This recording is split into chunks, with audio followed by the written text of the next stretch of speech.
War was to become the fate of a generation of Jews living in Palestine, the land of Israel. They, and often their parents, were people who had struggled and built for half a century, inspired by a dream of Jewish sovereignty. And they were to be joined by Jews from Arab countries, and by those who had survived the European tragedy and longed for a homeland free from persecution. Egypt? No. Soviet Union? Yes. United Kingdom? Abstain. The United States? Yes. Resolution of the Dutch Committee for Palestine was adopted by 33 votes, 13 against, 10 abstained. At the end of the Second World War, the Jews of Palestine were determined to establish a state, the first manifestation of Jewish sovereignty in the land of Israel for 2,000 years. On the 29th of November 1947, the United Nations voted to establish two states, one Jewish, one Arab, in a partitioned Palestine. The Arabs swore to resist the creation of a Jewish state even by war. This film is the story of that war.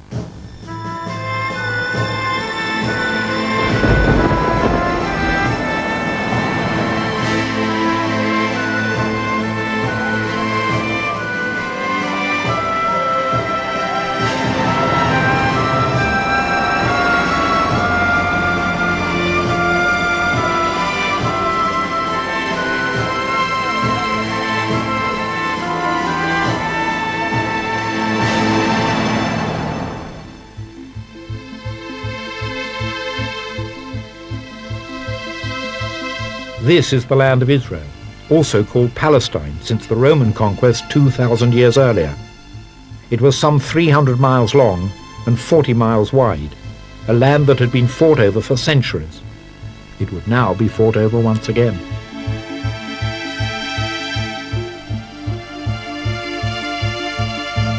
The partition plan gave the Jews of Palestine a small state within the land of Israel. Areas of predominantly Arab population were to become part of the Arab state, including most of the Galilee. Predominantly Jewish areas would remain Jewish. The Negev was given to the Jews. Jerusalem at the map center was to be internationalized.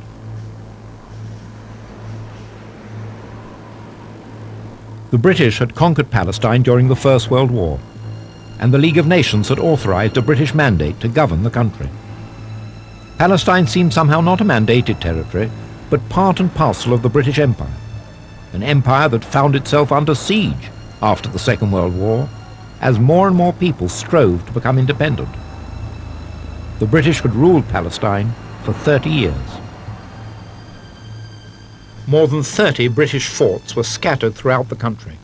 They controlled strategic roads and junctions. The forts were built in 1936 against the Arab revolt. In 1948, as the British prepared to withdraw, each one became the scene of a bitter struggle for control between Jews and Arabs.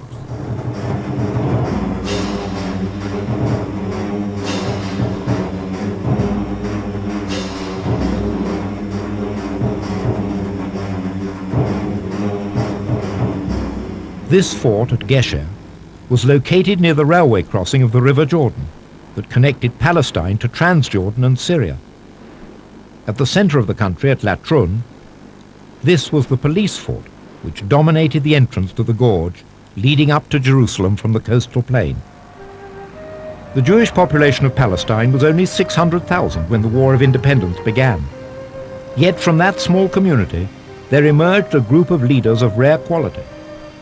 They were a generation that had hoped to be farmers and builders of the land, but were made leaders by a tumultuous series of events. David Ben-Gurion was the leader of the Jewish community and became the first Prime Minister of Israel. Yigal Allon was a military commander of excellence and daring, a native-born Israeli. His associate, Yitzhak Rabin, was also native-born. Yigal Yadin was a brilliant strategist who became Army Chief of Staff and later a world-renowned archaeologist. Moshe Dayan also made his mark in Israel's War of Independence. He was both a warrior and later a statesman. Menachem Begin was the leader of the Irgun. committed not to partition, but to Jewish sovereignty in the entire land. The Jews of Israel were divided into a number of armies or military groupings. All of them had been underground armies during the Mandate, conducting training far from the eyes of the British police. The Haganah was the strongest of the pre-state armies. It reported to the head of the Jewish Agency, David Ben-Gurion. As the war started, the Haganah had 32,000 part-time soldiers registered and about 13,000 weapons, mostly rifles. The Haganah had scarcely enough ammunition for 3 days fighting.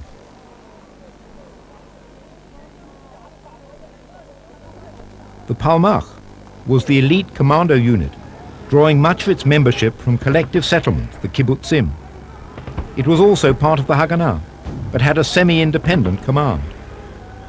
On the eve of war, the Palmach had 3,000 fighters in its ranks.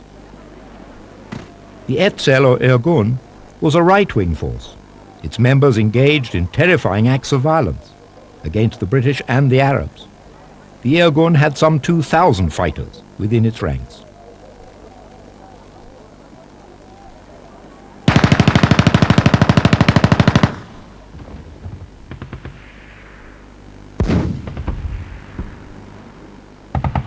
Directly after the United Nations decision to partition Palestine, the euphoric dream of Jewish statehood in the land of Israel was punctured by the harsh reality of gunfire. 3 days after Arab snipers attacked a civilian bus on the Mediterranean coast, killing 5 Jews, Arabs stormed the Jewish commercial center in Jerusalem, outside the Jaffa Gate, causing havoc and destruction, and nearly burning it to the ground. No one was killed, but the Jewish population was in shock.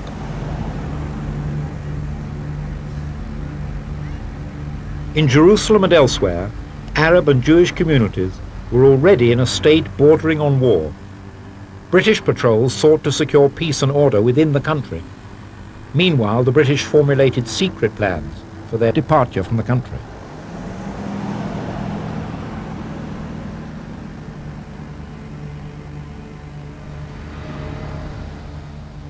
The leader of Palestine's Jews was David Ben-Gurion. He was respected and even feared by his colleagues. Ben-Gurion wanted to fight the Arabs, curb the power of the dissident Irgun, and forge a Jewish nation. His vision of a democratic Jewish state and his strategy for attaining it shaped the fight of the new Israelis against their enemies.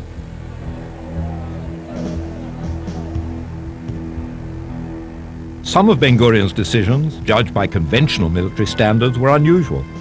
He was determined to hold Jerusalem, the historic religious symbol of Jewish statehood and nationhood, and to hold it against all military advice. The city was far from the coastal plain, subject to Arab siege, and extraordinarily difficult to defend. Ben-Gurion was also committed, against military advice, to the defense of every single Jewish settlement. Just to the south of Jerusalem was Gush Etzion, a group of 4 small collective settlements, or kibbutzim, with only a few hundred residents. Gush Etzion was located outside the borders of the Jewish state in the United Nations partition plan. In early January, a Palmach officer, Uzi Narkis, became the Gush Etzion commander.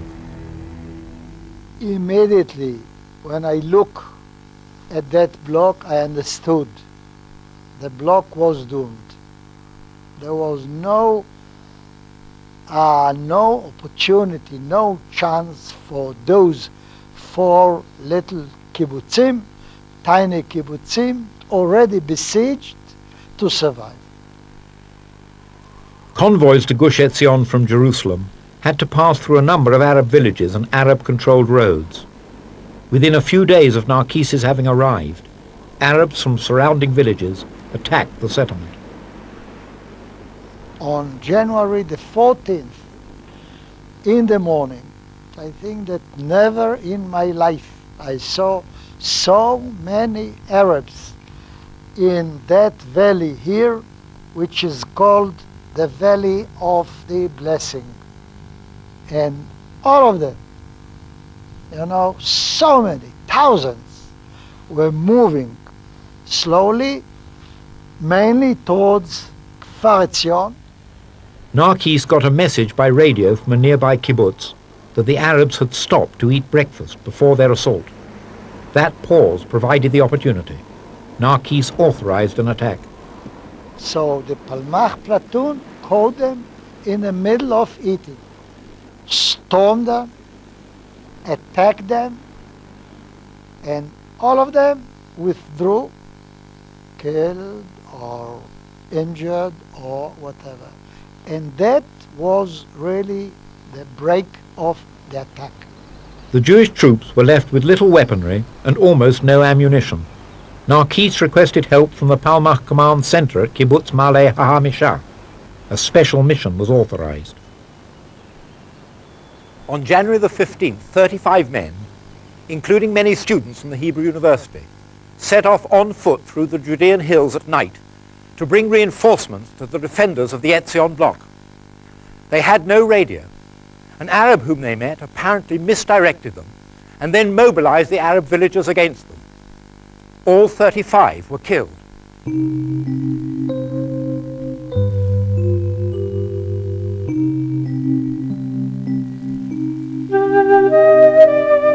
Arabs from the surrounding villages gathered to view the dead.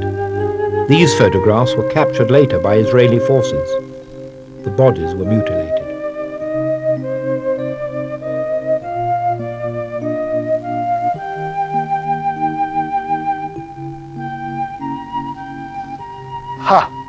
That was really very, very tough, because the Arabs, Palestinians at that time, they said, you kill your enemy, okay.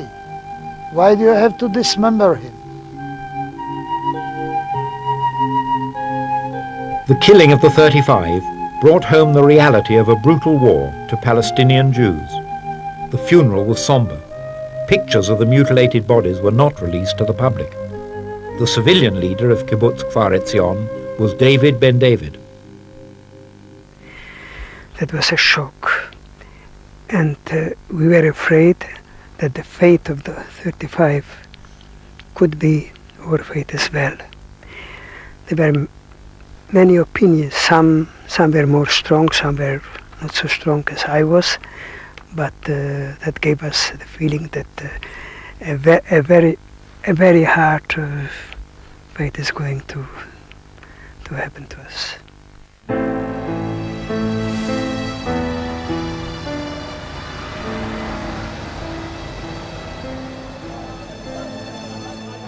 This is the youth village of Ben Shemen, located near the Arab city of Lod and outside the Jewish state according to the United Nations partition plan.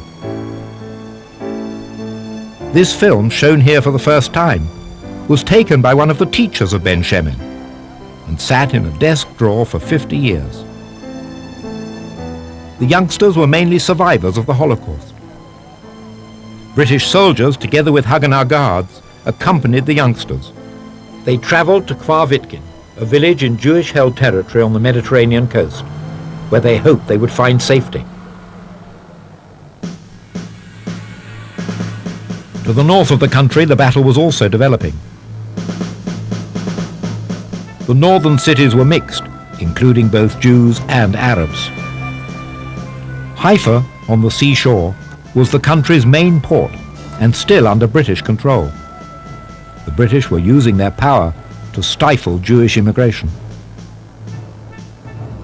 Though most of the Galilee was populated with Arab villages, Israeli kibbutzim were scattered throughout the area.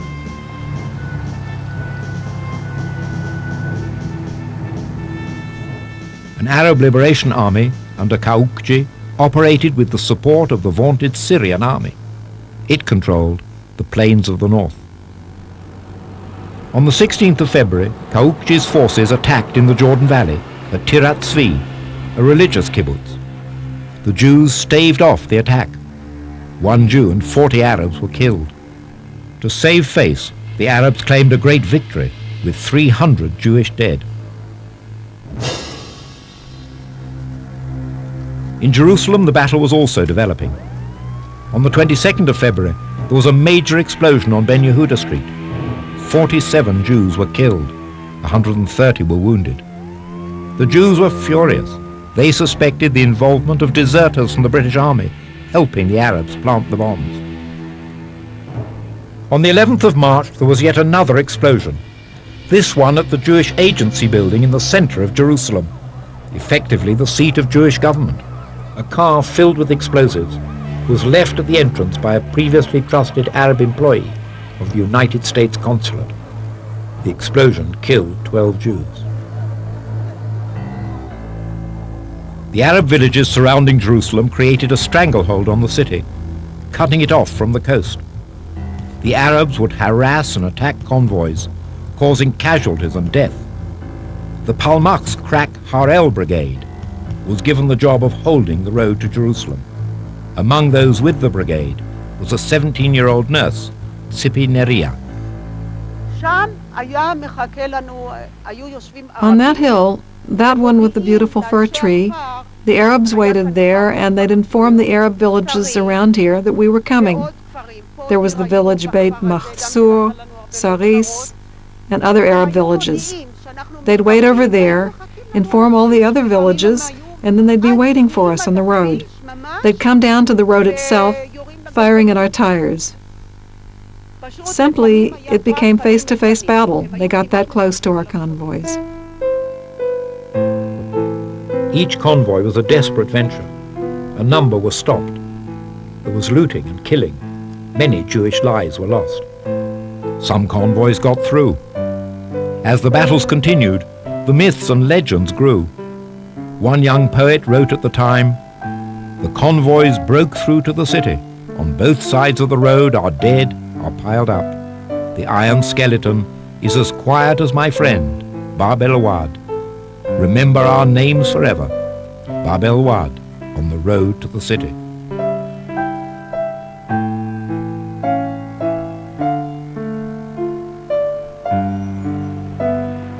The iron skeletons still stand on the road to Jerusalem, reminders of the battle.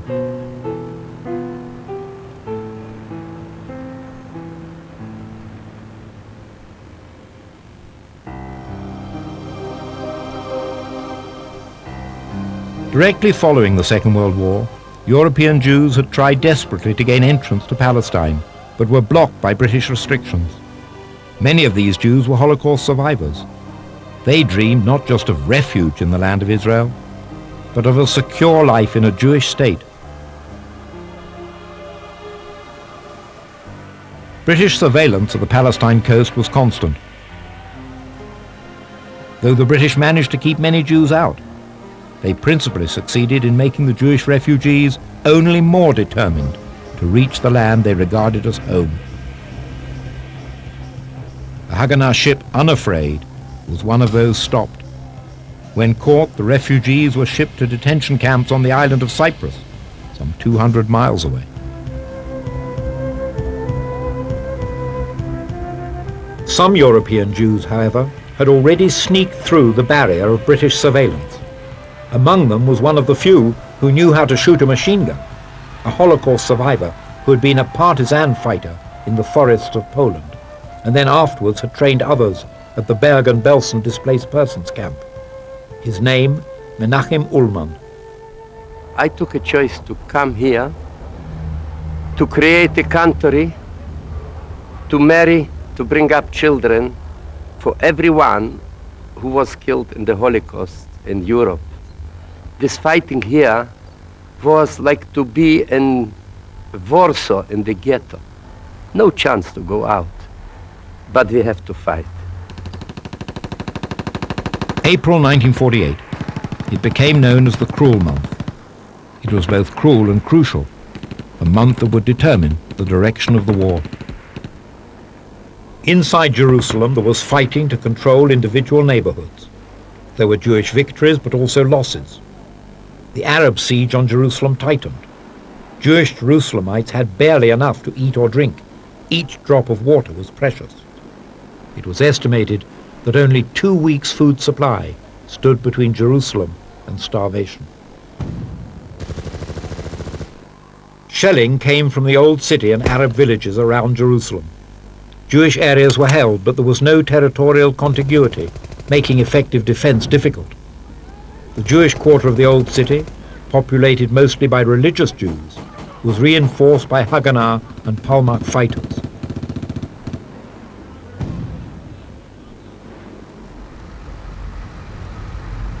On the outskirts of Jerusalem, Arab villagers and irregular troops surrounded the city, assaulting the convoys bringing food and supplies. The Jews suffered terrible losses. Menachem Ullman was an eyewitness. Memories of death and life, of sacrificing, patriotism, of united people, that they have been ready to do everything. And the name of the action was Death of Victory. So in early April, the Palmachs stationed in the hills around Jerusalem planned an attack to free the Jerusalem corridor so that food and other supplies could be brought into the city.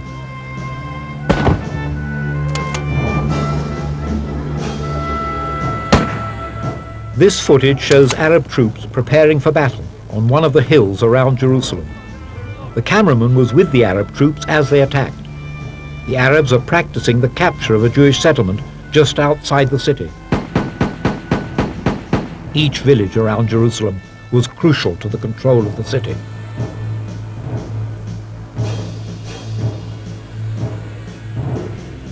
Only a few miles outside Jerusalem was this magnificent hill, with a view stretching out all over Judea down to the Mediterranean Sea. It was called the Castell, or Castle, and the remains stand where there had once been a Roman and later a Crusader fort. Arab control of this hill at Castell cut off Jewish Jerusalem from the coast. On April the 3rd, Jewish forces captured the hill, but after a continuous 6-day battle, they were driven off. Their last order became a watchword. All privates will retreat. All commanders will cover their withdrawal.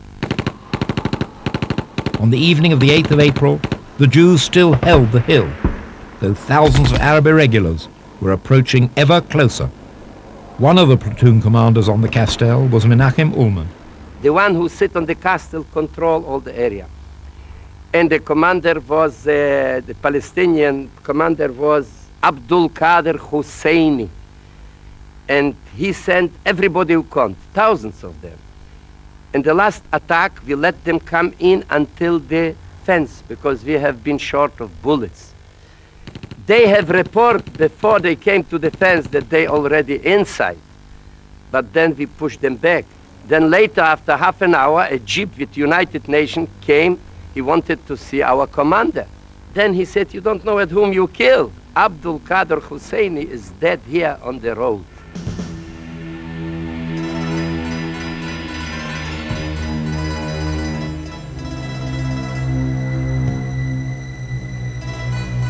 There was a massive funeral for Husseini in Jerusalem on the Temple Mount, the area called by the Arabs Haram el-Sharif, the holy sanctuary. Husseini's death sowed disillusionment in Arab ranks. Their best commander had been killed. On the same day as the funeral, the 10th of April, there was another disaster for the Arabs, one with a profound political effect. Forces of the Irgun Jewish army attacked an Arab village, Deir Yassin, and conquered it. But there were more than 200 Arab dead, many of them women and children. The regular Jewish leadership was aghast and disavowed the attack. Arabs elsewhere abandoned their homes, fleeing in the hope that they would return shortly afterwards behind the conquering Arab armies. A main Arab objective was the Jewish quarter of the old city. Jews had lived here for hundreds of years, within walking distance of the Wailing Wall. Arab shelling was continuous. On April the 13th, a kindergarten was hit and 20 children injured. As the siege continued, the hardship and distress inside the quarter intensified. So did the shelling.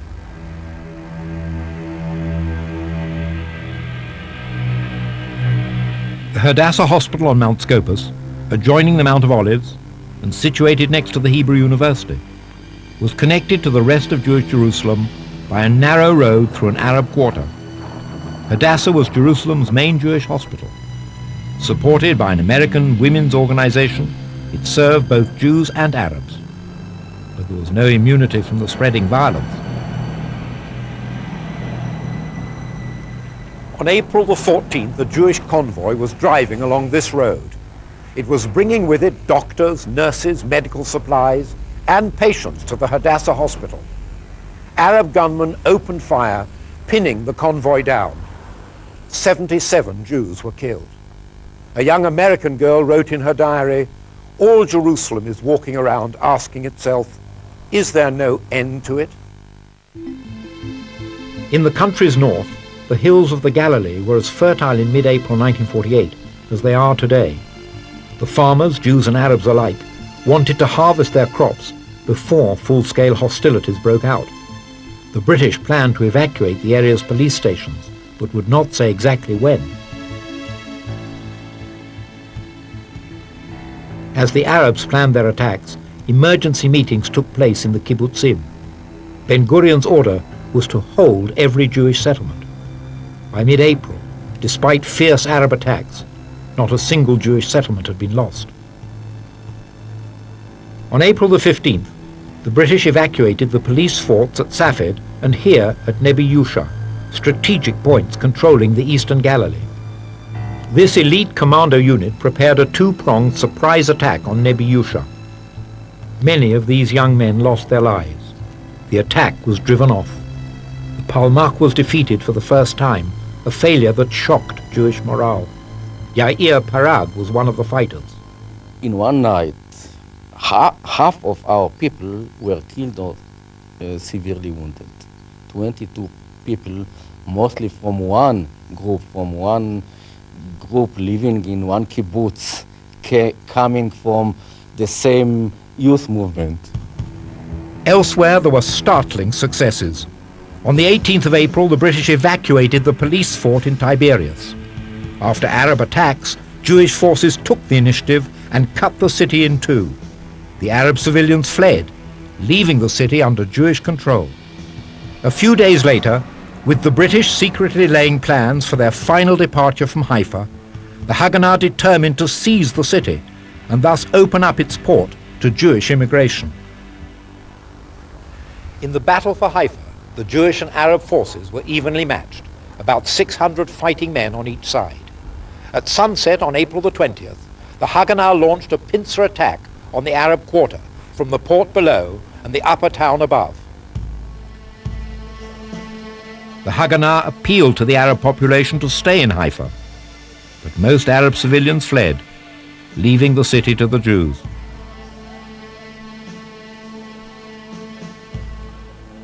The fighting was fierce. The Jewish forces were stunningly successful. In the fighting, there were dead on both sides.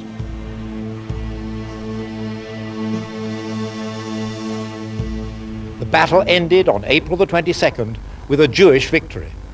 As the Arab leaders left Haifa, they told the Jews, "We do not recognize you, and we shall return when you are no longer here."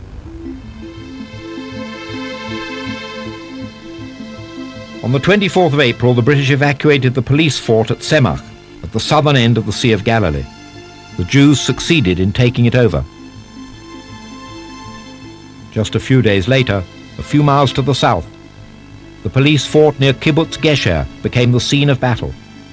As the British evacuated, Jews from Kibbutz Gesher seized the police fort. Gesher means bridge, and 3 bridges cross the River Jordan at this spot, one of them dating from Roman times. The Haifa-Damascus Railroad crossed the Turkish bridge. The railway station nearby and the bridges were strategic points that controlled the crossing between Transjordan and Palestine. Suddenly, on the 27th of April, the Jordanian Arab Legion, a British-trained and well-armed regular army, appeared on the Jordanian side of the river. The young men and women of Gesher, few of them more than 30 years old, had limited military training. The kibbutz children had already been evacuated. At a kibbutz meeting, it was decided that one person from each married couple with children would be sent away to safety. Among those present was Dubi Bar. We decided that from every family, one family with children one of the parents shall be outside, that the children shall not be orphans of the two parents, only of one. And we decided that mostly the mother is going out, living here, and but in some cases the mother was more important for the defense of the place than the father, and the decision was that he who is more important for the defense of this place shall remain here. Facing determined Jewish resistance, the Arab Legion halted and turned. The Arab Legion forces from Gesher were transferred to the Jerusalem front. Skirmishes throughout the city were already determining the outlines of Jerusalem's neighborhoods. The Jews, desperately short of food and ammunition, decided nonetheless to go on to the attack, to link up the Jewish neighborhoods. On the 29th of April, Jewish forces attacked in the Katamon section. The key to the battle was the Greek Orthodox monastery of San Simon, held by Iraqi army troops. The Jews secured the position, making the monastery a Jewish command post. The Jews now controlled most of the western part of the city, though the Jewish quarter of the old city was beleaguered and cut off. Towards the end of April, on the 26th, the battle for Jaffa, a port city next to Tel Aviv, began. Jaffa was part of the area to be included in the Arab state under the United Nations partition plan. Irgun forces led the way in an attack coordinated with the Haganah. British shelling of Tel Aviv and an aerial attack on nearby Bat Yam were meant to help the Arabs. British soldiers fired on the Jews, who threatened to bring about the fall of this vital Arab city. By the 11th of May, the Jews had won. There was mass flight from Jaffa by the Arabs. 70,000 Arab residents, only 3,000 remained in the city. Almost simultaneously, the fight for the control of the eastern Galilee, in the north of the country, reached its climax. The Arabs of Safed had a reputation as tough fighters. When the British had evacuated in mid-April, a Palmach unit had infiltrated into the Jewish quarter in the upper city. For a period of several weeks, there was a stalemate. Finally, we made one attack. It was unsuccessful. The morale was very low. The people of Safed shouted on us, "Why did you do it for us? Because otherwise we'd surrender to the Arabs and we shall survive and live. Now they will massacre all of us." Palmach commander Yigal Allon infiltrated through Arab lines to organize an attack. On the evening of the 10th of May, the attack began. In the morning, Safed was empty. About 15,000 people left in one night, and Safed was in our hand.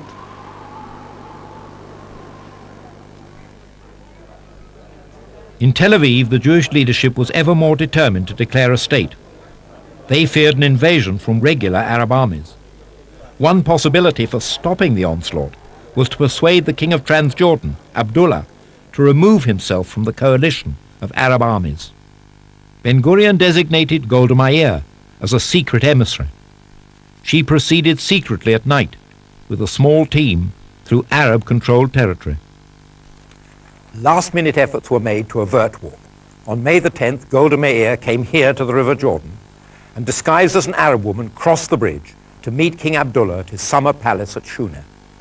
The king said there would be no war if the Jews agreed not to declare a state and if they halted all future Jewish immigration. This was unacceptable.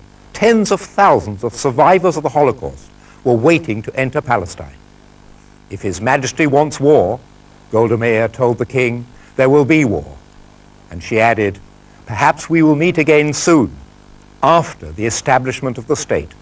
With the state about to be declared, the Arabs renewed their attacks on the small Jewish kibbutz Kfar Etzion to the south of Jerusalem. The wounded were removed to a neighboring kibbutz. Arab irregulars then entered Kfar Etzion and massacred all who were there. Shortly afterwards, the Transjordanian Arab Legion expelled the irregulars and captured the neighboring Jewish settlements. And the moment when the Jewish state was created, established, the last of us left the Gush Etzion, the Etzion block, and became prisoners of war.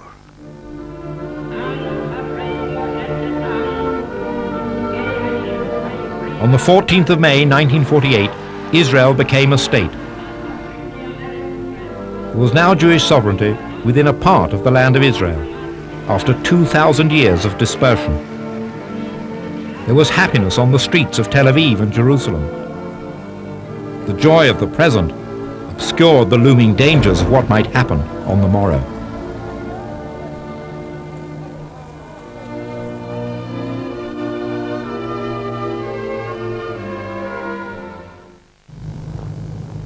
On May the 15th, Egyptian Spitfires attacked Tel Aviv.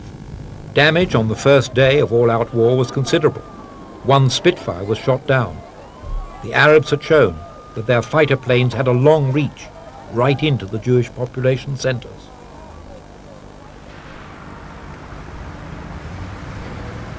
Military opinion was fairly unanimous that the state could not survive. Field Marshal Montgomery, who had commanded the victorious Allied armies in North Africa and Northern Europe, gave us his opinion that the state of Israel would be defeated within 2 weeks. The Arabs threatened Israel on every front. To the south, the Egyptian army prepared a full-scale attack on Tel Aviv and Jerusalem. In the center, the Jordanian Arab Legion was already in Jerusalem and now reinforced its troops. They were joined by the Iraqi army. To the north, both the Syrian and Lebanese armies prepared for invasion. On May the 15th, the Syrians were poised to attack here at the southern end of the Sea of Galilee. They advanced during the night. The two nearest Jewish settlements were evacuated. At Semach, 42 Jews were defending the former British police fortress. They fought for 2 days until all 42 were killed. In Tel Aviv, David Ben-Gurion ordered Moshe Dayan to the north with the words, "Hold the Jordan Valley settlements." Dayan rallied the forces for defense, but ammunition and arms were desperately short. At 4:30 on the morning of May the 20th, the Syrian army attacked Degania with tanks and flamethrowers. A bloody battle ensued.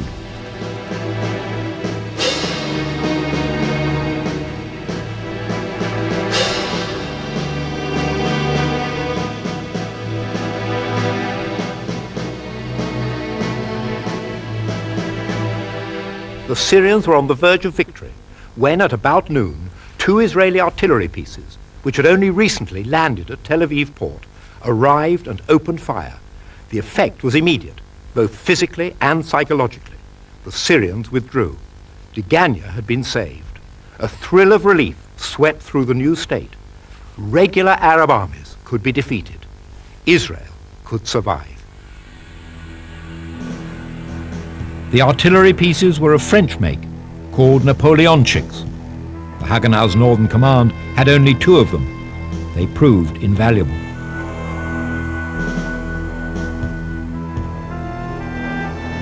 To the south of Degania, the kibbutzniks of Kibbutz Gesher were reinforced by the Haganah.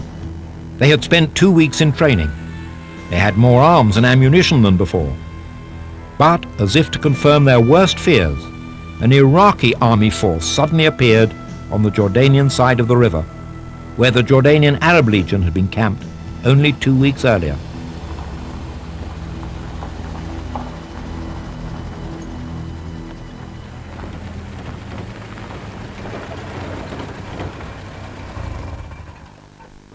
On May the 16th, the Iraqis blew in the gate, and an Iraqi armored vehicle entered into the center of the fortress.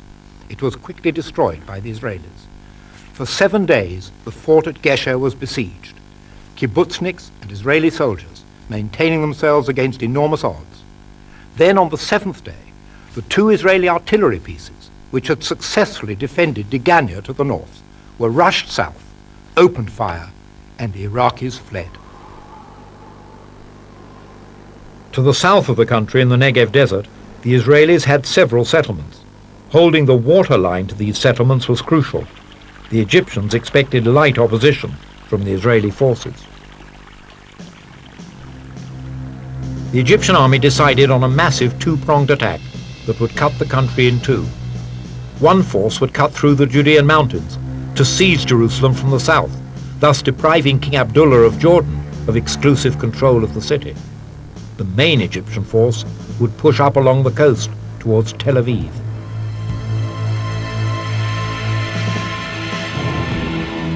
This mock-up of a battlefield commemorates the 100 men and women who held out heroically against the attacking Egyptian forces for 5 days.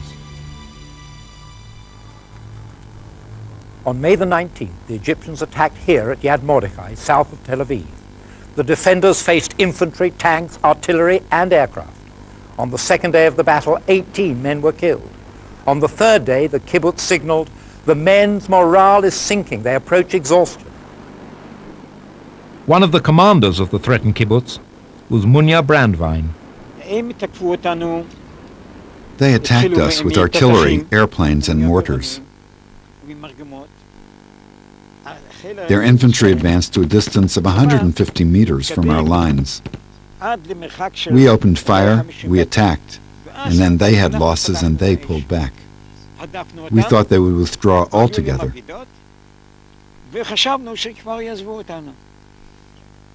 In those first 2 days of battle, we had 18 men killed. Reinforcements arrived, but after 5 days of intense fighting, the kibbutz had to be abandoned. Those 5 days provided an essential breathing space, whereby arms and reinforcements could be sent north for the defense of Tel Aviv.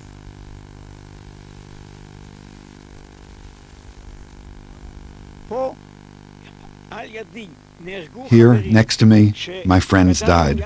People I'd grown up with, people I'd known since I was a youth. Here, my friend's baby and my baby lived in the very same room. It was a spiritual problem. How could we personally stand up to what was happening and still endure? I said to myself, keep calm, stay under control. You have to take action against the invader.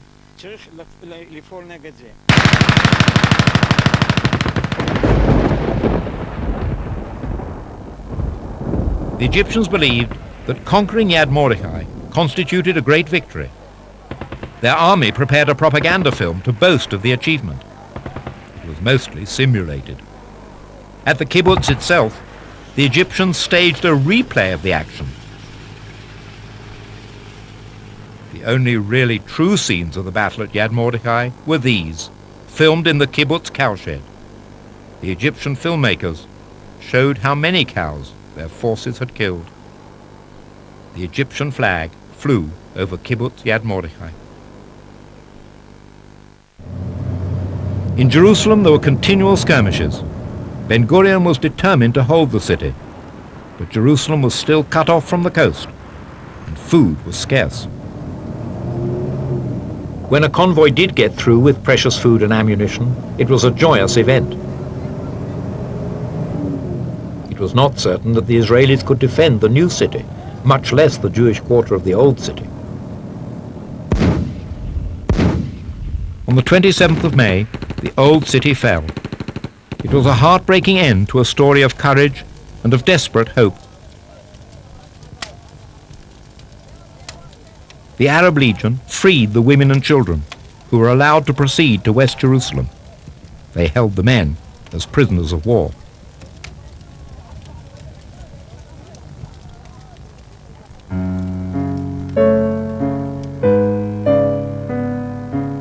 One of the Jewish fighters was Esther Kalingold, a religious girl originally from Britain. She was hit by a Jordanian shell on the last day of battle. When the Jewish quarter surrendered, Jordanian soldiers brought her, wounded but still alive, to the nearby Armenian monastery. Though on her deathbed, she refused the offer of a cigarette. It was the Sabbath, and smoking was forbidden. She had written to her parents just a few days earlier, "I am writing to beg you that whatever may have happened to me, you will make the effort to take it in the spirit that I want. For I myself have no regrets. We have had a bitter fight. I have tasted hell. But it has been worthwhile, because I am quite convinced that the end will see a Jewish state and the realization of all our longings. I am full of pleasure at the thought that you will come and enjoy the fruits of that for which we are fighting. Be happy and remember me only in happiness. Shalom and goodbye. Your loving Esther."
Israel's War of Independence was fought by young people conscious of a special history.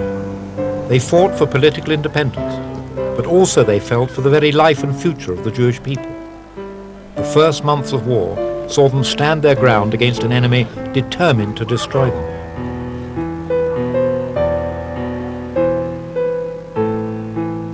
The feeling was that this is a terminal war.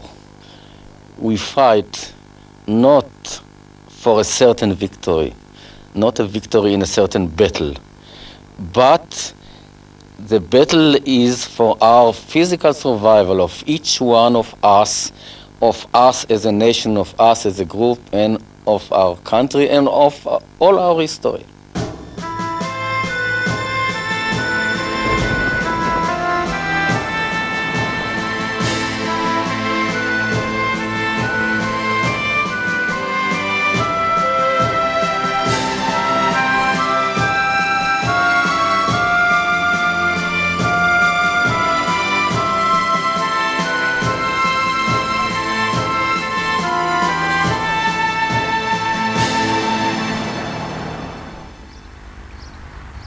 It was the end of May 1948. Jewish independence was already a fact. In the words of the English girl, Esther Kalingold, whether others interfere or help us in our difficulties, we know we shall get over them. The confidence was great, but fighting was taking place all over the country. During several weeks of harsh fighting, the new Israel had defended itself against 5 invading Arab armies and had gained stunning victories. Much of the Galilee was in Israeli hands, from Tiberias in the east to Haifa in the west. In the south of the country, the Egyptian advance had been halted well short of Tel Aviv, although Egyptian forces straddled the northern Negev and had the potential for offensive action. In the center, the Arab Legion held most of what is known as the West Bank.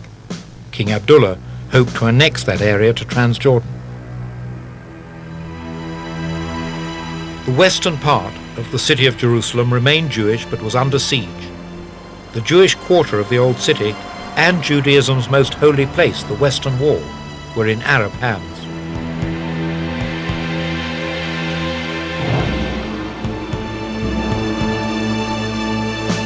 The last big obstacle to holding the western part of Jerusalem was this police fort at Latrun. It controlled the entrance to the gorge up to the city. Unless the road to Jerusalem were opened up once and for all, Jewish Jerusalem would be vulnerable. Ben-Gurion decided to apply all available resources and pay whatever the price to capture Latrun. Menachem Ullman was a platoon commander in the battle. We loved Ben-Gurion, but sometimes he took on himself things that he was not very professional. And he gave the order to take the people from the ship, the one who went from the concentration camp after the Holocaust, and to attack Latrun from the side of Tel Aviv.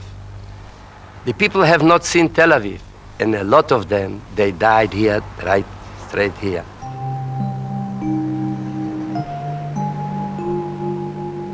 It had been a searingly hot day.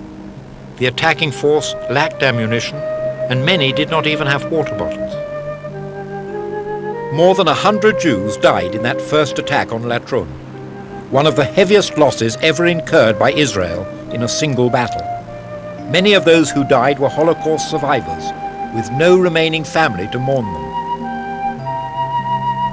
As the siege of Jerusalem intensified, a second attack on Latrun seemed imperative. It was launched on the 30th of May. The orders were to drive the Arab Legion from the police fort. 8 Israeli armored cars took part in the attack. They reached the walls of the fort, but were driven off under intense hails of fire. Among the fighters was a Holocaust survivor from Lithuania, Solly Gano. The problem was to actually open the huge gate. It was a very heavy gate. And once we sort of broached it, the infantry was supposed to move in. And when we really came up quite close, and we were a few meters away, and there was nobody behind us, they started shooting at us from all directions, from the windows of the fortress. The Arab Legion held the fort, and the Israelis were forced to withdraw. the road to Jerusalem remained blocked. With the Israeli army approaching exhaustion, a different route to Jerusalem had to be found. That route was found almost by chance.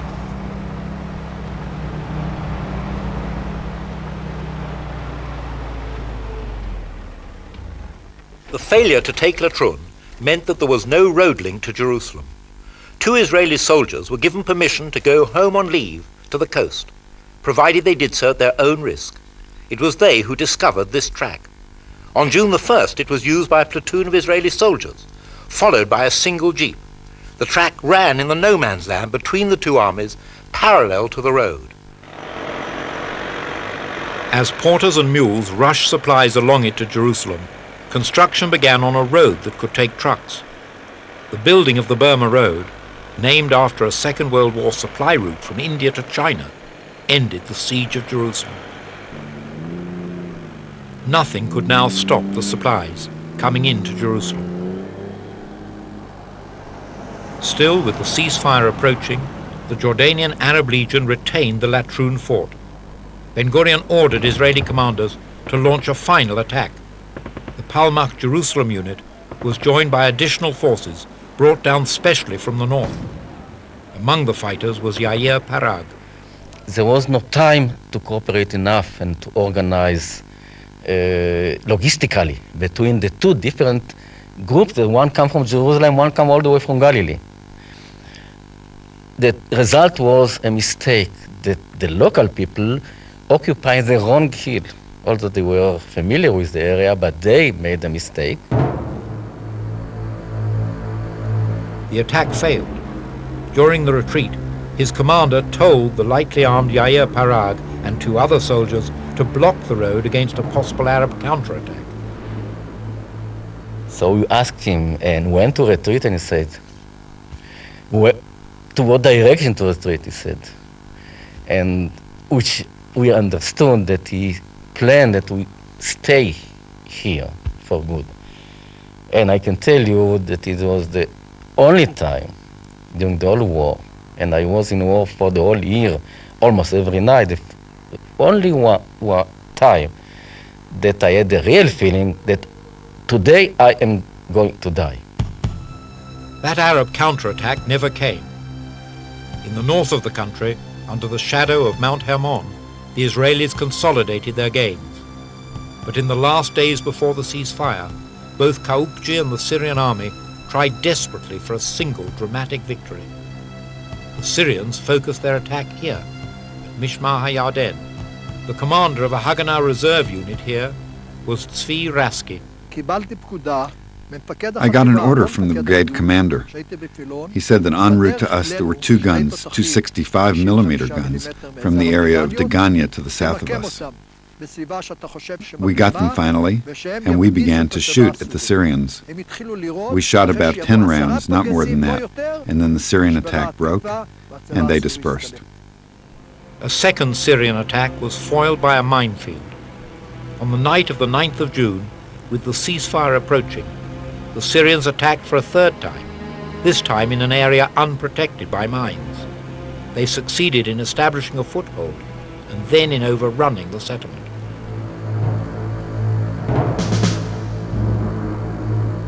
A ceasefire was agreed on the 10th of June.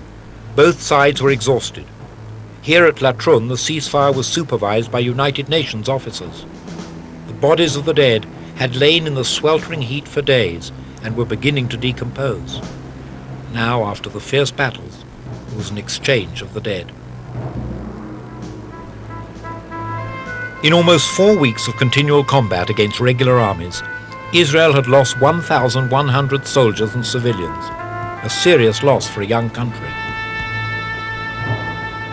But there was also a sense of exhilaration. It no longer seemed likely or even possible that the Arabs could destroy the state of Israel or wipe it from the map of the Middle East. In the last few days before the ceasefire, I wanted very much to be wounded, to survive and to reach the ceasefire. Then I shall be alive after the war. But when the ceasefire came, we were very much disappointed because we had a feeling that we didn't finish our business.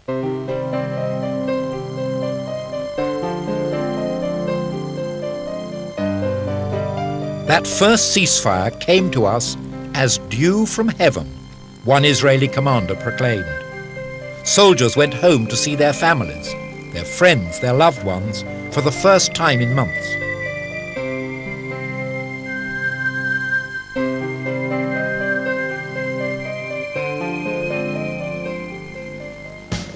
The first truce gave Israel a much-needed breathing space. Using its procurement agents overseas, Israel brought in arms and ammunition, thereby securing a slender but real advantage over its Arab enemies. The Israeli army, once a paltry force, had now grown to 49,000 men and women. Training intensified. A determined effort was made to get the planes that could form a real air force to counter Arab attacks.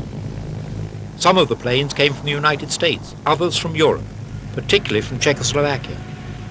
Many of the young pilots were World War II veterans from the Allied armies, from America and Britain. The planes were the nucleus of the Israel Air Force. They were swiftly integrated into the order of battle to provide critical support to Israeli ground units. Among the ships carrying arms to Israel was the Altalena. Its hold contained enough arms to supply several battalions. The Altalena had been procured and supplied by the dissident Irgun movement. It was feared by Ben Gurion as a separate private army. Irgun leader Menachem Begin and Ben Gurion, after bitter negotiations, failed to reach agreement on where the arms should go or who should get them. Meanwhile, the Altalena approached closer to Israel's shore. It was summer. There was a ceasefire, and the Tel Aviv beaches seemingly provided welcome relief from the trauma of war.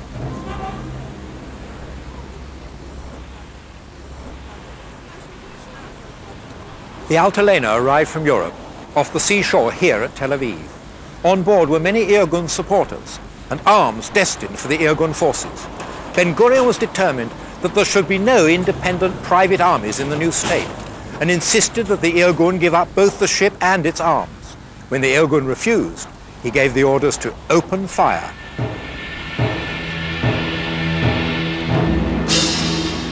The Altalena incident threatened the young state with civil war.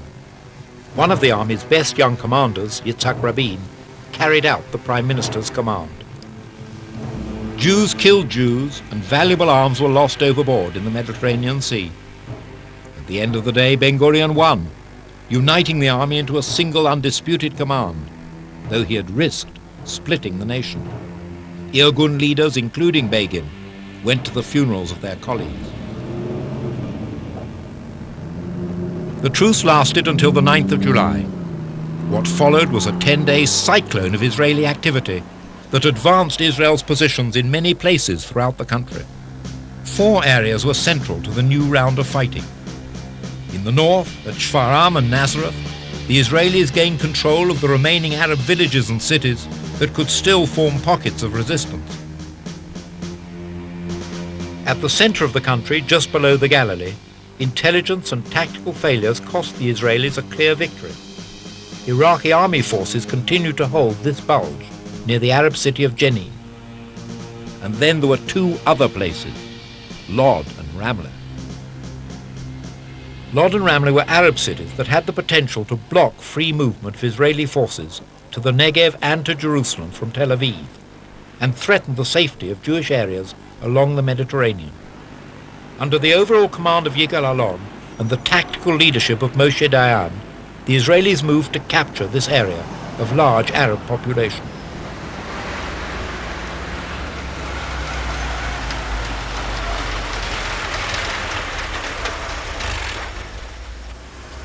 The Arab towns of Lod and Ramleh were being used by the Arab armies as a base from which to attack the coastal plain.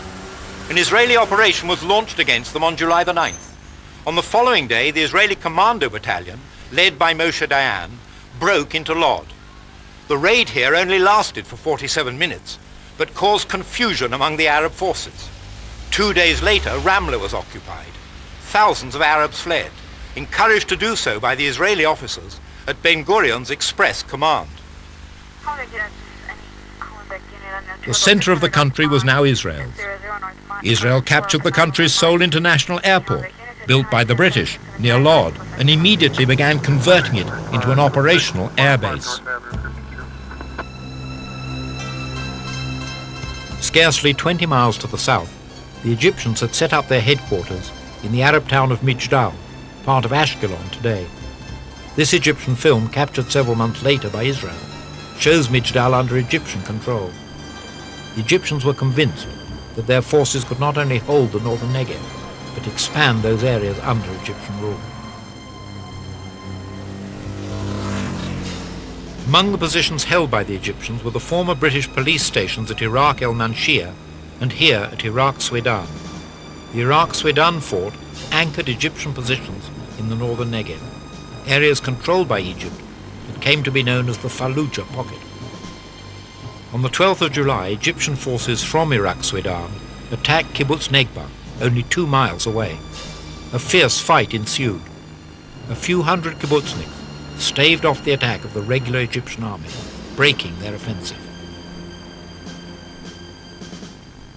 By the end of 10 days fighting, the map had been transformed again. There was a new ceasefire. Though the Israelis seemed more secure, most of the Negev still lay in Egyptian hands.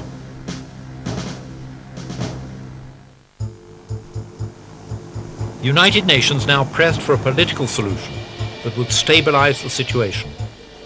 Their chosen emissary was a distinguished Swede, Count Folke Bernadotte, a man who had helped Jewish refugees during World War II. Bernadotte traveled to the critical areas of dispute and formulated a compromise that most Jews interpreted as being pro-Arab. His plan, welcomed by the Egyptians and the British, would have left the entire Negev desert to the Arabs, not to the Israelis as formulated in the United Nations' original partition plan. On September the 17th, Count Bernadotte was driving to tea with the Israeli military governor of Jerusalem when his car was ambushed on this corner by the Stern Gang, and he was murdered. His murder was immediately denounced by the government of Israel. Ben Gurion ordered, "Arrest all Stern Gang leaders, surround all Stern bases, confiscate all arms, kill any who resist." The murderers of Bernadotte were never found. Only recently, biographies and recollections have indicated who in the right-wing group actually pulled the trigger.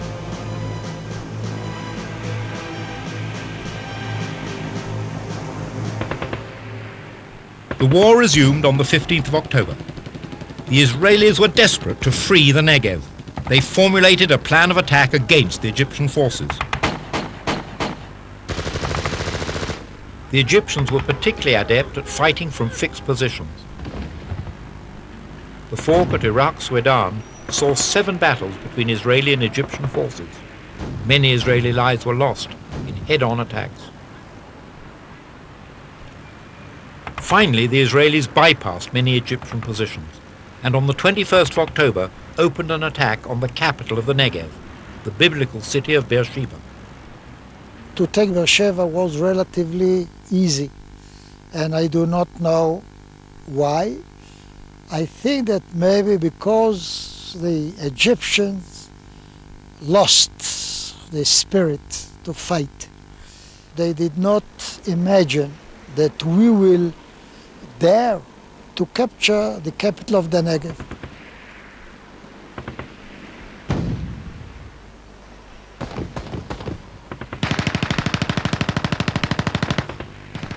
After an exchange of fire, Egyptians inside the Beersheba police fort surrendered. The nearby mosque was also captured. At 9:15 in the morning of the 22nd of October, Israeli Brigade headquarters received the message, "Beersheba is in our hands." At 3 o'clock that afternoon, a new general ceasefire was ordered. The Israelis had taken considerable territory. Kibbutz Yad Mordechai was liberated. The Israeli kibbutzniks, the residents of Yad Mordechai, returned to their homes. It was a somber homecoming. For 5 months the kibbutz had been under Egyptian military control. Much of it was destroyed. The Israelis' first job was properly to rebury the kibbutz members who had fallen. They had then to proceed with the reconstruction of their homes. Meanwhile, in the north of the country, the Israelis launched Operation Hiram, named after the king of Tyre in the Lebanon, who had sent cedars to aid King Solomon in constructing the first temple in Jerusalem in biblical times. The aim of Operation Hiram was to capture all of the Galilee up to the mandatory boundaries of the country. The operation was meant to destroy the remaining forces of Kaukji and his Palestine Liberation Army, and then expel Syrian, Lebanese and Iraqi forces from the country. The operation was brilliantly successful. Kaukji's army was totally defeated. Some 1,500 rifles were captured, and in addition, many machine guns, anti-tank rifles and food. The Arabs of Galilee now chose to stay in their villages. They surrendered. They did not flee, and many welcomed the Israelis. Throughout the areas controlled by the Israeli army, it sought peaceful relationships with the Arab villagers. Army units collected arms and ammunition from Arab villagers.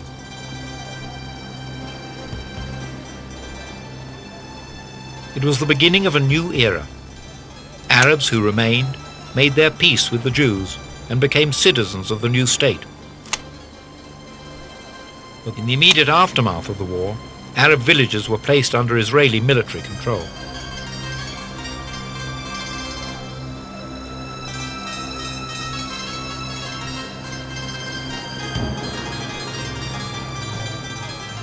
The Israeli forces entered Druze villages as well. The Druze had their own religion, an offshoot of Islam.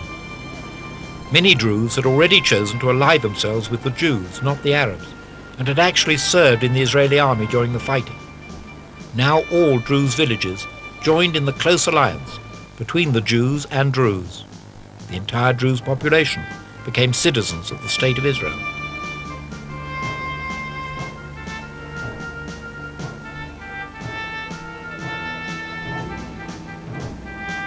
During November, the Israelis continued to make advances throughout the Negev. The Givati Brigade formed a cavalry unit that roamed the Negev, seizing terrain that motorized units found impenetrable. An effective ceasefire had been achieved on the Jordanian front. Israel saw the continued Egyptian determination to fight as an opportunity. The Egyptian authorities tried to conceal their weak position from their own public, afraid of criticism at home and even of internal unrest. On the 10th of December 1948, Yigal Yadin, Director of Operations of the Israeli forces, gave the order, defeat of the invading enemy and its expulsion to the boundaries of the country. In preparation for the battle, his operations officer, Yitzhak Rabin, secretly laid repairs to an ancient Roman road which led straight across the Negev into the Sinai. Battle began on the night of December 22nd, 23rd. Commanded by Yigal Allon, the Israeli forces freed the whole of the western Negev.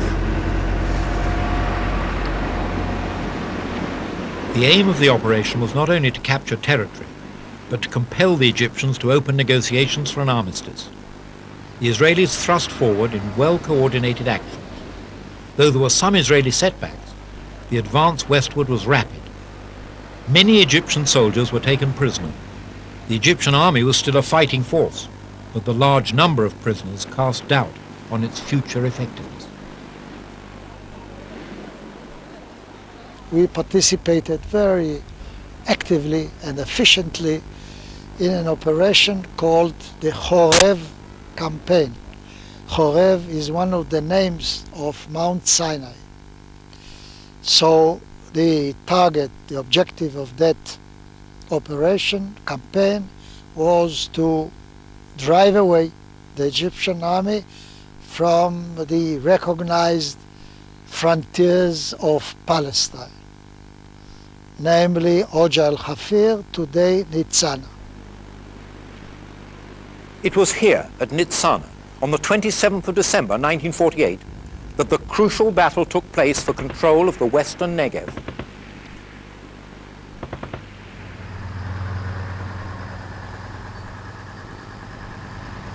The Egyptian forces were astride the old Turkish railway line, strongly dug in and fortified. After a fierce battle, they were defeated, and many high-ranking Egyptian officers were taken prisoner. Hitherto, the Egyptian army had been fighting on Israeli soil. Now it had to look to the defense of Egypt itself. The Sinai sun had set on many wars. The end of this one was now at hand.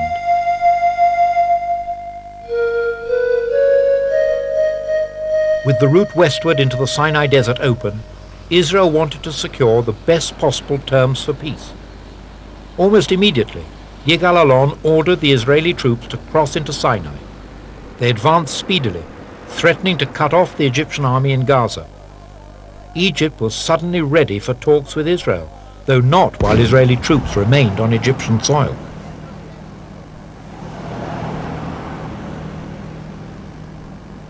The British, in support of Egypt, sent 5 planes to scout Israeli positions in Sinai. Israel managed to shoot them down, an incredible military achievement for Israel's young air force, and a humiliation for Britain. The downing only increased the political pressure on Israel. Ben-Gurion, under mounting British and American pressure, ordered his troops to withdraw.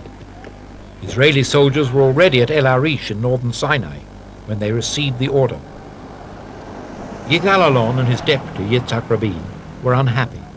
They thought that Israel could negotiate a full peace with Egypt before leaving Sinai. Israel withdrew. Within days, armistice talks began on the island of Rhodes in the Mediterranean. The Rhodes talks were chaired by the American-born United Nations intermediary, Ralph Bunche. The initial atmosphere was frosty. Though the Egyptians finally agreed to sit together in the same room, they refused to speak directly to the Israelis. The head of the Israeli delegation was Walter Eitan. The Egyptians addressed their remarks exclusively to Bunche, as if we were not there. For us, we of course saw the Egyptians were there, and we were interested in including the Egyptians, but this distance was still artificially maintained for a little while, until one member of our delegation, and I can't remember now who it was, but one member of our delegation said something which offended the Egyptians, I think offended them terribly. So they immediately turned on him and said, "You have no right to say anything of the kind." And then all of a sudden they realized that they'd spoken directly to the Israeli delegation. After all, they were only human, and when they heard something which annoyed them, they reacted directly. In that way, the ice was broken. As a result of the armistice, signed on the 24th of February, Egyptian troops withdrew from the Fallujah pocket, fully vacating Israeli territory. The Egyptian general Said Taha, nicknamed the Sudanese Tiger, had fought well and was respected by the Israelis. Israel gained the entire northern Negev without further fighting. As part of the armistice agreement, Egypt retained control of the crowded Gaza Strip, where many Palestinian refugees had also gathered.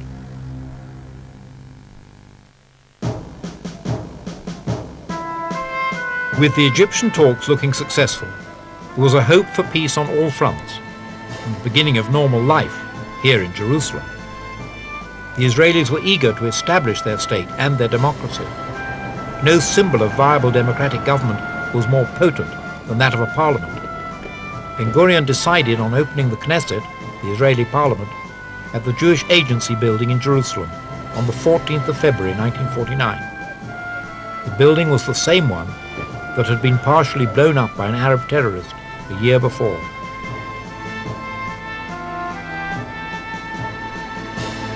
The Egyptian negotiations had left the disposition of the Negev open. Talks with the Lebanese and Transjordanian governments began on the 1st of March. The Jordanians had thought of claiming the Negev for themselves. The Israelis wanted it for Israel, as proposed in the United Nations partition plan. The last Israeli operation of the war was launched on the 5th of March 1949. Advancing southward through the Negev desert, 2 Israeli units competed to be the first to reach the head of the Gulf of Aqaba and the former British police post at Eilat, a distance of 150 miles. These actual films of the operation were taken by Israeli army photographers. The Israeli forces followed two separate routes through the Negev. Both brigades were under orders to avoid combat with enemy forces. Scouts from the air and on the ground established the location of Arab outposts. The Israelis advanced steadily through the dramatic desert landscape.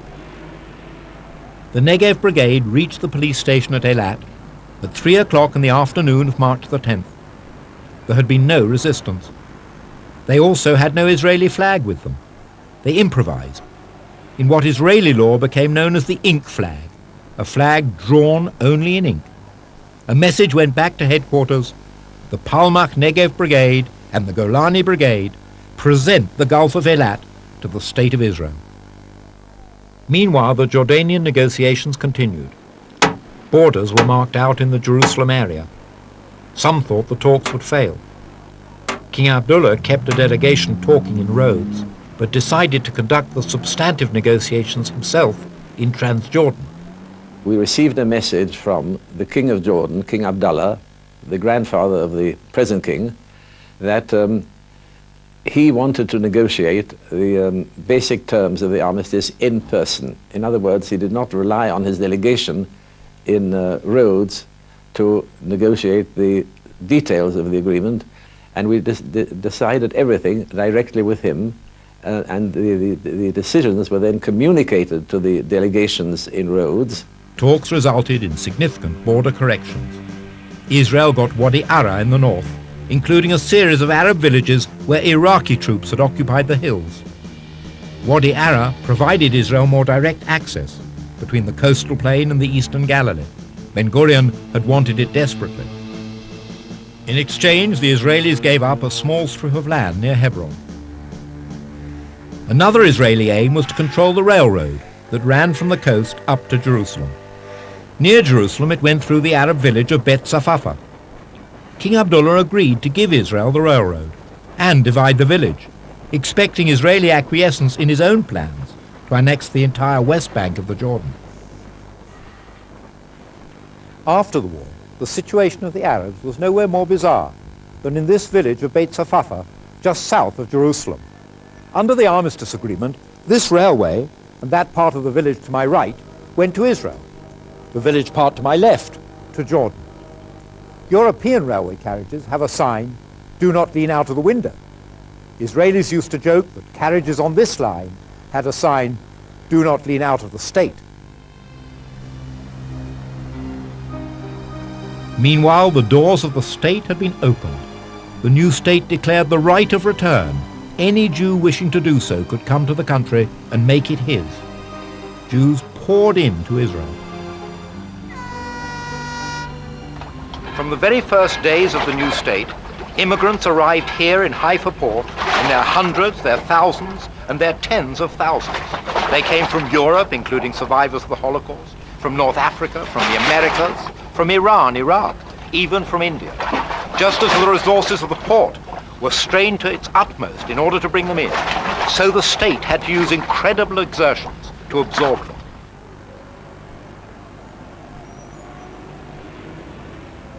With the war over, the Israelis had to think about demobilizing and then establishing a proper army to defend the state. The weaponry shipped into Israel during the war was enough to form the foundation of a peacetime army. Now there were thousands of trained, battle-tested soldiers, augmented by newcomers from around the world.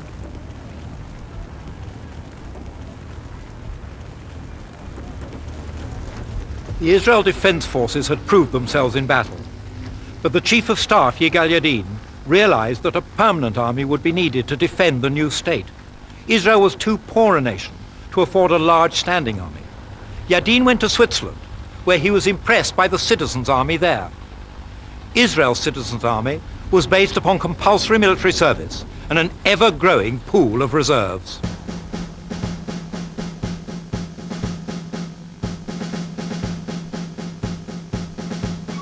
In March 1949, a British Jew, Bernard Beecham, decided to visit the State of Israel.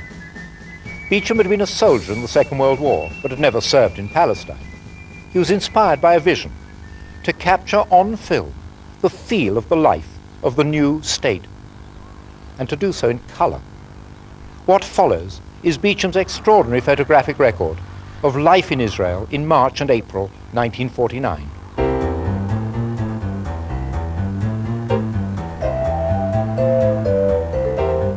This was Lod Airport. Many years later, and many renovations later, it would become known as Ben Gurion International Airport.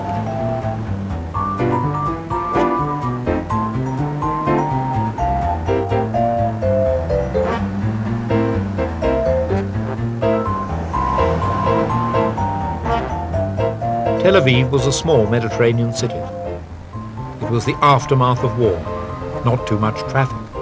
Special concerts were offered. Many soldiers still wandered the streets. The hulk of the Altalena still hovered off the Tel Aviv coast.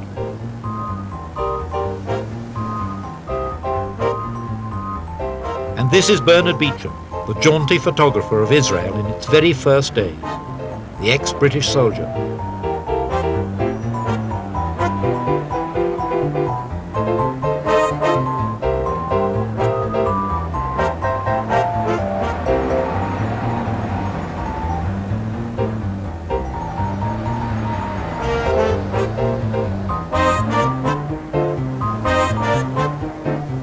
Beecham went to Jaffa, still scarred by war.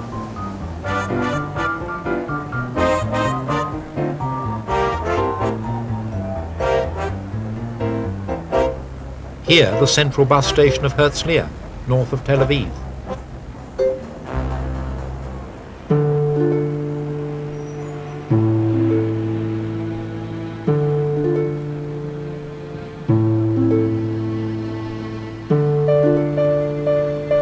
After a few days, Beecham travelled to Jerusalem. The contrast with Tel Aviv could not have been greater. Jerusalem, high in the hills, is colder than Tel Aviv.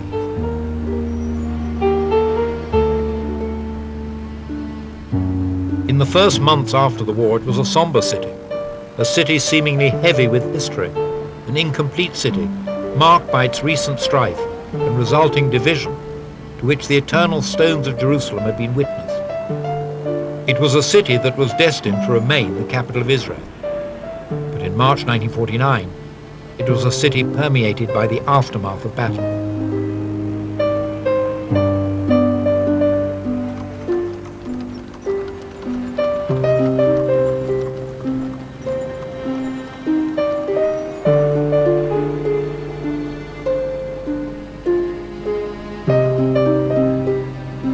Beecham's cameras reached over the walls of division to document from afar the Transjordanian side of the city, which held many religious holy sites, including the Western Wall, Judaism's holiest site, but which the Jordanians refused to allow Israelis to visit.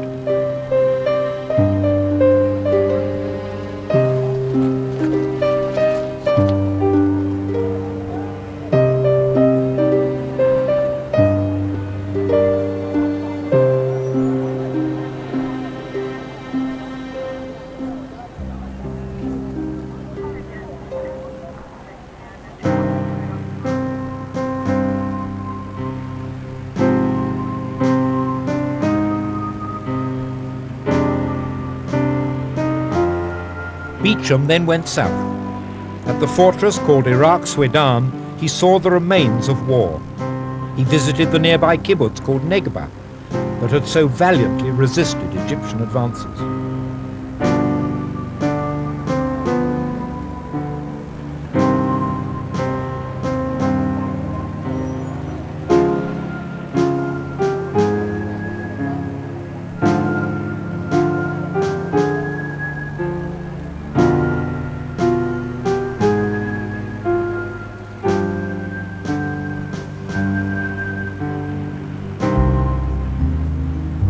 Overseas volunteers working in the kibbutz kitchen posed for Beecham's camera.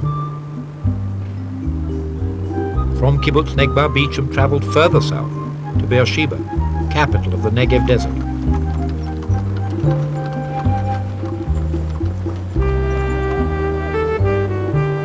The reminders of war were everywhere. Bedouin soldiers now served in the Israeli army.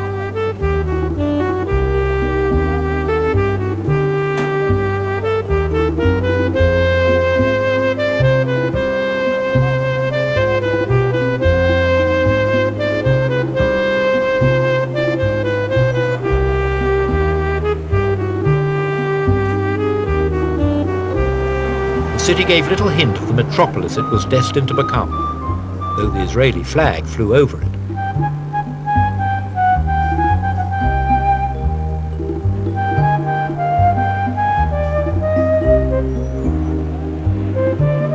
The Bedouins who wandered the Negev desert still came to Beersheba to drink coffee in the town's cafes and to sell their goods. They would become Israeli citizens.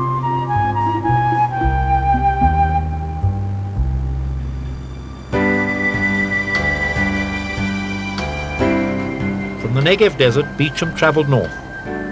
One of his stops was at a Jordan Valley kibbutz called Ashdod Yaakov. The kibbutz was a thriving enterprise. Its members could once again be farmers, not soldiers.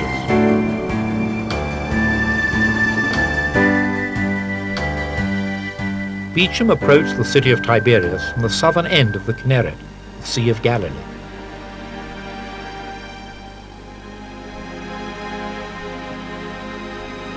Tiberias commands a view of the Sea of Galilee and its sights. The city was still partially in ruins.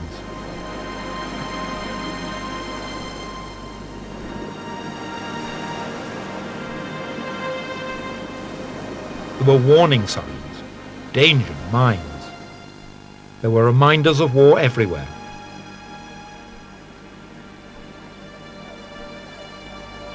But the city seemed to be starting life again. The sense of renewed life was everywhere.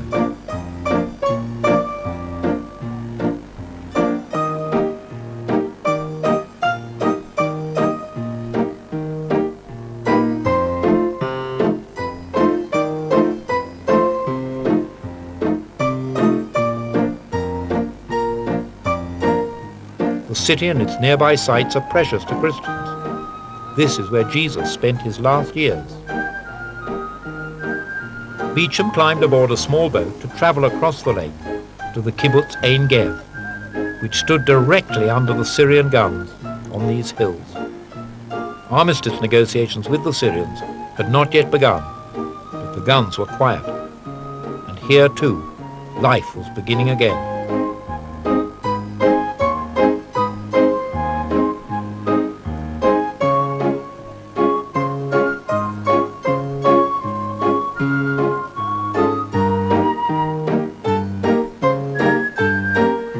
Back in Tiberias, Israeli soldiers were out for some well-deserved R&R, rest and recreation.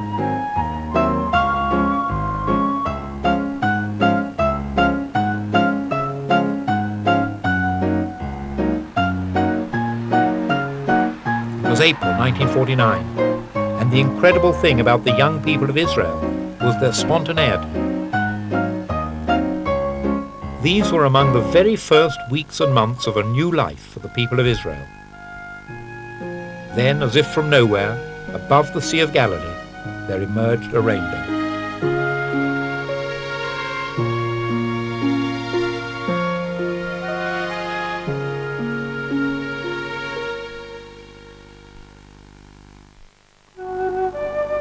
Israel's War of Independence was a war for the establishment of a state, and also for the survival of a people. The fortunes of war determined the ceasefire lines. Armistice negotiations established borders that lasted for 19 years, until Israel was threatened once again. Those who fought in Israel's War of Independence remember it as the most dramatic and important period of their lives, a contribution to their people and its future. The State of Israel was now established. 6,000 Jews had been killed in the War of Independence, 1% of the population. The State of Israel offered a ray of hope that at the end of great suffering there could be rebirth and a new life. A people had returned to the land from which they had sprung.